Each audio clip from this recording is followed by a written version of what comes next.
Hey, we're cooking with gas here on the Jewcast. Okay, careful using a phrase like that. This trial is a travesty. It's a travesty of a mockery, of a sham, of a mockery, of a travesty, of two mockeries, of a sham. Tradition! Oh, shut up, Carl! Shut your goddamn Jew mouth! You people are why there's war in the Middle East! Gekakken van Jan. Nebbig. Ver poepoepoe. Vermischt. Verkakt. Vertut. Verstonken. Fartig. Exactly. You're what Grammy Hall would call a real Jew.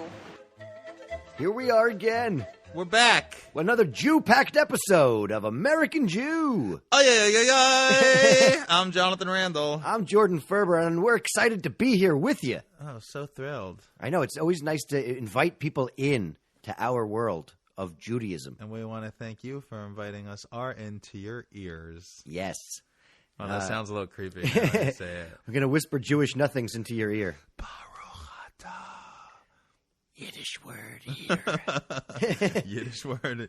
You can't come up with one? I couldn't. Abyssal. I feel like such a schmuck now. When in doubt. Well, listen, we try to talk about the news every week here. We always try to come up with something fun and good news.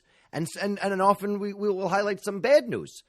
The good and the bad. It's very easy to find the bad news. What should, right? Do you want first the good news or the bad news? Yeah, what do you want first? The bad news or the really bad news? Or the worst news? Yeah. How about no news? No news is good news. No news is good news. That's what they say. Seems like most news is bad news, not even just about the Jews, but like news in general. Well, I think America has a bad reputation for that, where the news is kind of driven by fear, and it's trying to put fear in the people, so they do more showcase like bad stories, right? It's opposed to positive good ones, right? It's either fear-based, devastating news, or product placement-based fluff pieces. Definitely, right. But we do not stand for that at all, and neither does Katz's Deli's pastrami sandwiches. I like that you can get them to slice it really thin. You know, as thin as you like it. When you just go up to the counter, you tell the guy, hey, I want it much thinner. Wow, you like to order extra Jew is what you're telling me right now. I like it how I like it. No, I want to tell you how to slice the meat. I let them slice the way they want to slice. They're the slicing experts. But they bring you a slice to be like, hey, is this thin enough? Really? I just thought they were like giving you a little taste. I don't think it was a thin sample. I never got that before. You just said that. I just thought they were giving you a little, hey, have this while you wait. To me, it's like, this is how I cut it. Would you like it thinner? Oh, wow. Okay. I never knew that. Do you know my favorite thing about Katz's Deli is the sign outside says Katz's, that's all. Do you know the story behind that? What's the story behind it? The sign says Katz's, that's all, because 100 and some odd years ago when the Katz's guy was getting the sign made by another Jewish guy in the neighborhood, he said, so what do you want to have on the sign? He said, I wanted to say Katz's, that's all. So that's what it says. Oh, really? And they accidentally put the that's all part? Yeah. And he was like, I didn't want that. My dad has been telling me that story for years, and I always thought it was just one of those funny stories that dads tell, but it's actually on the Katz's Wikipedia page. Oh, well, hey, good to know. Look at these facts about Katz's. Right. Or it's at least one of those tales that's become so prevalent that it's, a Mandela effect kind of thing. Okay, well, I didn't know that. Thanks for sharing. I love that story. Yeah. So, yeah, of course, in America, a lot of stuff's going on.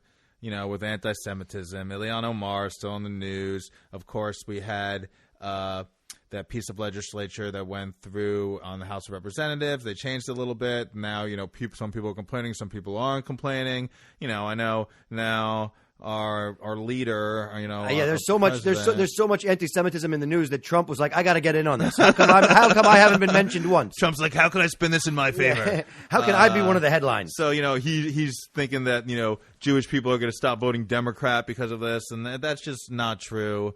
It's bad information. I'm a Jewish person, and I will still be voting Democrat. I mean, Donald Trump said that the Democrats hate the Jews, which, as far as like statements that he has made in the past that are demonstrably false. Yeah, it actually isn't his worst one. Right. But, what could you do? I think we've talked a lot about Ilhan Omar and about, anti-Semitism, and maybe she is being a little bit of a scapegoat, maybe she's not, but I think the main problem that we've mentioned before is about there are problems with how Israel conducts itself as a government in a country, and that isn't the same as being born Jewish or believing in Jewish traditions. And, I think that could bring me to our thing, like, not all Jewish people are great. We were finding out about one today. This Rabbi Yosef Mizrahi is his name. I guess he's a speaker. He's a Jewish person that has some pretty controversial views that I don't think reflect well for Jewish people. And quite honestly, when I hear and read some of the things that this guy believes, it is a huge turnoff to Judaism for me. I got to say, this Rabbi Mizrahi, very unfashionable. And by the way, go the UK for not letting him in the country. He was supposed to do like a speaking tour there. And they said, you can't come. And good, because he, aside from him being very against homosexuality, apparently he thinks that if you're born blind, it's because in a past life you watched pornography. One of his views is that when was there pornography to be watched in a past life? I guess it was only past lives, before the 50s or something. I don't know. And yeah, he also said that that's also punishment for sins you do in a past life when people are autistic or have, mentally disabled or whatever. Another shocking, horrible, ugly thing to say. He also said Jews take responsibility for bringing on the Holocaust because we assimilated. I mean, this is just like fear-mongering at its worst and spreading hate and all the things that are wrong with religion, for one. And it just really upsets me that when this comes from a rabbi's mouth, someone who's supposed to be pious or holy or closer to God, and they say these things, and it's just disgusting, and it's such a turnoff. And any religious person that preaches hate, it's in my opinion, they're doing the same exact thing that all these anti-Semitic people are doing. And I'll tell you what, I'll take Ilhan Omar saying it's all about the Benjamins any day, opposed to this rabbi jackass saying that autistic and Down syndrome kids are because they sinned in past lives. Shut up, dude. I'm really all about on this kick about love and acceptance and treating people with respect, and that's a problem I have with most organized religions, that inherently they think they're better than the other religions and they want to treat the other religions poorly.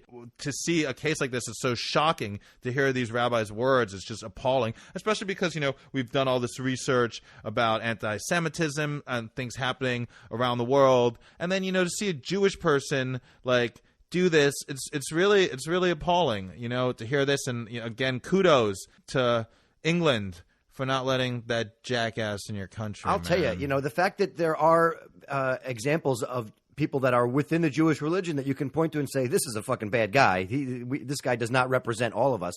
But people use a lot of that as reason to hate the entire Jewish people. There have been rabbis that have done the same exact thing that, priests have done. I think it's people in that, of all religions in those positions have done uncouth behavior. And so, I don't think it's right to just say it's only, Catholic priests or whatever. But, those people are bad. Those priests, rabbis, whoever, that take advantage of young children, whether you're a rabbi or the king of pop, you're a bad person. You know what I'm saying? And to me, had to get that Michael Jackson reference. Come on, in it's there, a little relevant right now, topical with the new documentary that's out. But it is a turnoff to me. I'll meet people, let's say, that are Catholics and they really believe in this, and I'm like, how could you believe so strongly when these cases are so relevant in our society? They're so well known. It's happened to so many people that your religious leaders are doing this sickening behavior, and still you want to stand by the religion. To me, that means that there's inherently something wrong with the religion when the people you're supposed to turn to lead you through it are committing these horrible acts, no matter what they are, whether they're hate speech like this douchebag Mizrahi saying, or of course, acts against children like some other, priests have done, or just acts against anybody. It's a sad state of affairs. That's, I think, the problem with some of these anti-Semitic things that are happening that are kind of benign. It's just they're really not benign, because they're creating this environment where people think it's okay, where more things are happening, and it's kind of growing exponentially, and that's sad. So, we've talked about on, the past episodes, a bunch of different anti-Semitic things, and opposed to, I think, the one where some Hasidic Jews in Brooklyn got beat up, and then, of course, the rabbi in Argentina that got beat up. Other than those two cases, I don't think any of the anti-Semitism that we've talked about has really been violent. we're so eager to point a finger and blow things out of proportion, and especially how we come at it. We got to stop. Someone does anti-Semitic things. We can't come at them with like, oh, you're horrible. You're a piece of shit. You're the scum of the earth. You're the worst. We want to get you kicked out of college, kicked out of school, lose your job, have your family hate you, girlfriend dump you, Like, we got to come at them with love and make them feel and understand that Judaism. Look at you! Isn't Have you eaten in a week? Come have a meal, have a nosh. Let's sit down and talk about this like civilized human beings. Invite them to Katz's, share up pastrami with them, Exactly. Make them have it on rye bread, none of that white. Let them cut it as thin as they want. Oh, that's a real Gentile cut they're doing right there. I'm just saying, I think that a lot of this misunderstanding is because we don't sit down and break bread with each other, that we don't sit down and have these discussions openly with people that are outside of our community. I think the more strict religious that you get, the more closed off that people are from other communities. The more they are only with each other, the less they are going out and making an effort to expand their own understanding and horizons and interactions with people. I think it comes from both sides, and that we I think we all should do a better job of trying to connect to our fellow human being and to connect to what it is to be children of the universe, whatever you believe in, whatever other worldliness that you believe in, whatever your faith is, whatever your spirituality is, whether or not you have none of that, just understanding what it is to be a person on the planet with the same dreams and hopes and goals as anybody else. I think to lose sight of the fact that we're all trying to make our way and do this in this crazy world together gets lost when you're trying when you also add like dietary restrictions and all these different sacrifices, and like this week's Torah portion is first book of Leviticus. Okay, yeah, he has like there's a different sacrifice for like different things, right? Like he wants one just because, he wants one if you mess up, he wants one on Wednesdays, he wants one if he doesn't like the cut of your jib, like. And every single one of them, it's a sacrifice. They take like a portion that's like sacrificial, a token amount that they give to God, and the rest of it is for the priests. Again, going to my theory that the people that like created this, they just wanted, this is how they control people. They say, yes, we're giving it to God. God gets 10%. We get 90. It has to do a lot with charities all over the world, and who controls the wealth and the money. So, I mean, it's a lot. There are a lot of sacrifices that God wants. And again, this is like secondhand because God didn't write the Bible. And he wrote the Ten Commandments maybe, but he didn't write the book of Leviticus. So somebody else heard that God told Moses this is what he wanted. And and this is, it really worked out best for the priests. I mean, this feels like the agreement that you sign when you're, updating iTunes. It's like accept, you don't even realize that we've built this tabernacle for God. Now we get to be pious and God's going to love us. Oh, no. No, we got to bring the stuff. We built it. We built the altar. We waited for the cloud to come and go, And so some of these sacrifices are things that you can do to absolve yourself of sins. You have to be, hold yourself responsible for the things that you've done. Okay, that's. I mean, all you got to do is just like kill a goat, and then all your sins are gone away. Because I'd rather do that than like fast in Yom Kippur. Oh, really? That's you don't like the fasting? I don't like not eating. Right. I'd rather kill a goat and then eat it. I mean, it makes sense. The whole Jewish religion all revolves around when we eat. If we eat. Well, there is a lot. I mean, that's what it revolves around for us. Yeah, what we eat as American what Jews, we eat and when we are allowed to eat it. Is eating Jewish food. I know we got all holidays have food, of course, Thanksgiving as the turkey. I think they have like on Easter, it's like people eat also like lamb, right? Or ham. Like Jews have. I eat ham on Easter. That's what I eat. Foods, whether it's halal on the Shabbat, whether it's, on Passover, matzah, or, all the stuff that we have on the Seder plate.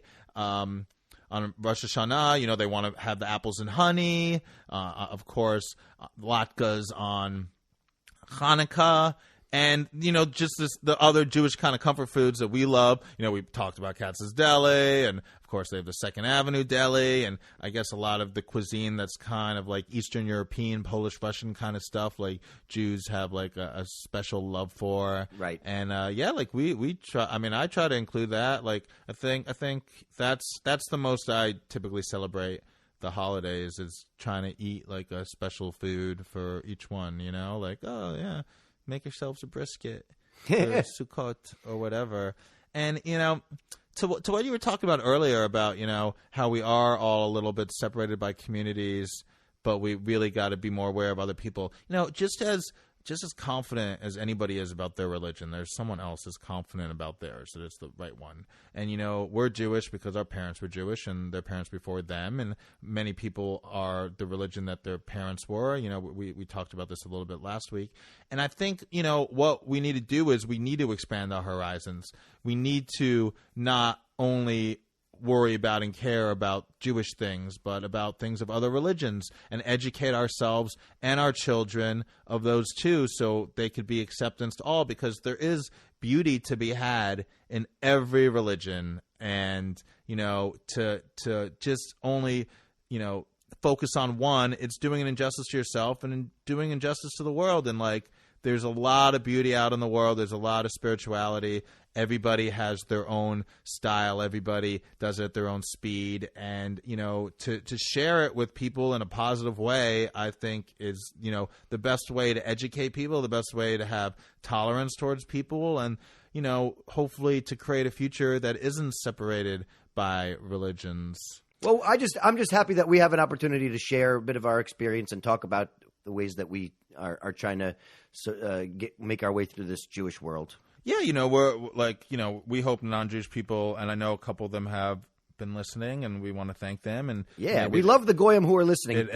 They love being called Goyim, I'm sure. Yes, it's on their top 3: Goyim, Gentiles, Shiksas. Yes. Well, we hope that all of you will rate and review the show. Not chosen people. Go to the iTunes and rate and review us, would you please? It's probably better if you aren't Jewish and you give us a rating and review, because I think it'd be more positive. It's free to leave us a comment and a review, a 5-star review, whatever you want to leave us. It's free for you to do it. I would encourage you to take that opportunity to do that for free. You should do it, and it's basically like giving an offering to God, except you don't have to kill anything. Yeah. Follow us on our social medias, American Jew Podcast at Instagram, American Jew Pod on the Twitter.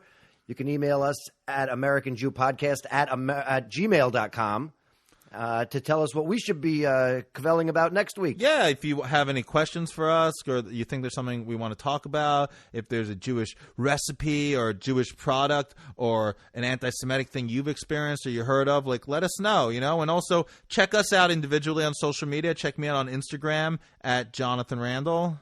And you can follow me at Jordan Ferber. And thanks so much, guys. We'll be here next week. Until then, l'chaim. Bye.